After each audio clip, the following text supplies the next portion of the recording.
Good I pierced my own belly button in math class. That's hilarious. Some wardrobe pieces make a powerful statement, but something I'm wearing was once thought to be the sign of a woman who is a little too empowered. So just what is my rebellious accessory?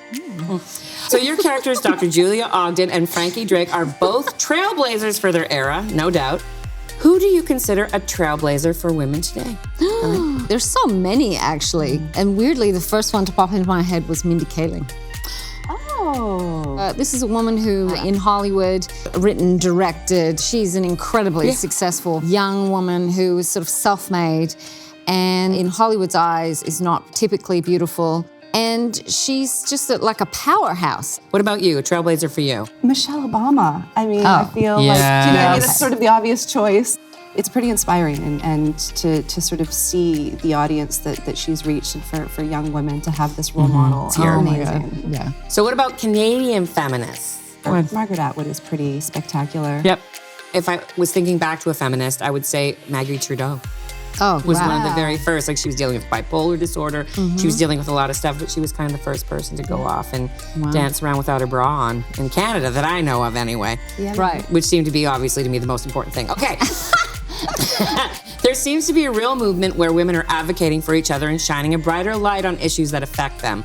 Are you seeing changes in your own world? I mean, it's hard not to see changes in the world. It's just drastic what's happening right now. I mean, the pushback that's happening with the Me Too movement through to conservatism that's wanting to put women back into a place where they can't get abortions, they can't have freedoms that have been around for quite some time. Forever. It's sort of interesting when we do these shows that are set so long ago and you're dealing with an issue like that, and it's fascinating to go, well, we're still dealing with the same issue. Yeah.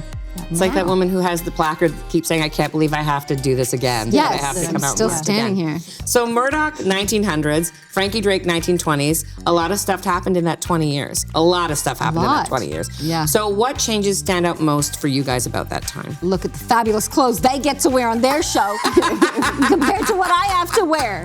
This is a major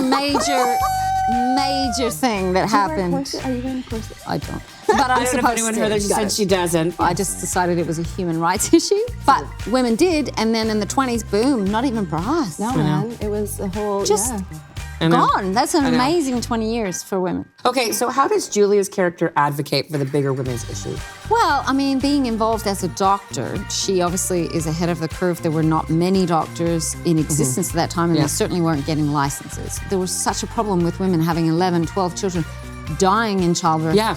And so she was trying to find a way to teach women to either use rudimentary forms of contraception or find other ways to not get pregnant. Yeah. And she comes under a ton of fire for that. So Lauren, is it challenging to portray a self-sufficient, rebellious character like Frankie in a historically accurate way? No, it's empowering. You know, if anything, it's definitely not challenging. It's a fascinating world to get to delve into and to get to research, and it's a gift to get to play, you know, these women, I think. So you guys, what's the most rebellious thing you've ever done? I know. I was very, brought up so liberal, it was crazy. Oh, freewheeling. So freewheeling. Love it. But I did even shock my mother when I went full mohawk. At 13 and dyed my hair black. That's it was badass. high. It was badass. When you were 13? Yeah, I was 13. Yes. Okay, well, when I was 14. 14, Good I age. pierced my own belly button in math class. Oh! That's hilarious. Oh my God, great answers, And you guys. painful. Okay. Now we're gonna get Thought to of our that. mystery, and I don't even know if it can beat either of those, but we're gonna try. So, what am I wearing that was once considered rebellious? Any guesses? And it's not my lady garments Underneath. Well, not what about all underneath. the You can nail see it. polish we're doing? We're out Yeah. of control here.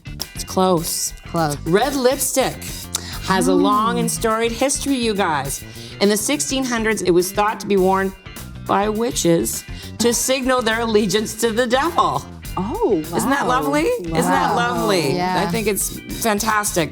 The suffragettes of the early 1900s all donned red lipstick as a symbol of solidarity when they marched together for women's rights. Obviously, in the Murdoch world, makeup in general is thought to be sort of the women of a lesser character. Oh. And so it is really interesting that the suffragists said, well, you're going to put that on us, we're going to go all the way.